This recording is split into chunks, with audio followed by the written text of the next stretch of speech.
here's what I want to start by saying, right? Like you can't just like jump into this work and just like call out and like someone's going to respond. There has to be like here's I want to be really intentional when I say this. Um the opposite of connection is control and vice versa.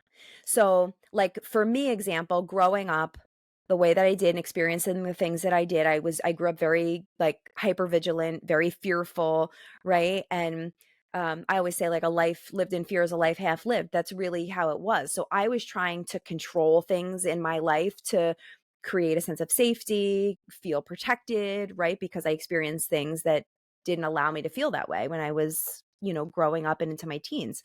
And that carried on through adulthood.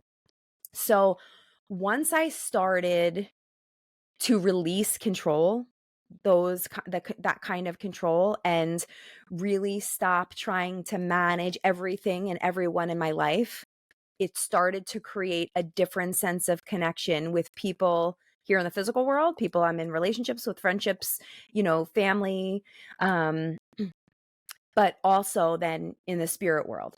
So I think if somebody really wants to tap into that kind of energy, that would be my first piece of advice is that you really have to get out of your head and get into your heart and release that control, because that kind of control, feeling like you have to control, manage emotions, other people's, including yours, like that is not going to serve you. When you really surrender to that and lean fully in, and I don't mean like halfway in, I mean lean all the way in. Like when somebody activates you, you're not even questioning what their response, reaction, or anything is.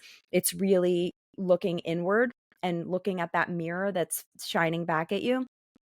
It creates a different kind of connection, and that's what happened with me.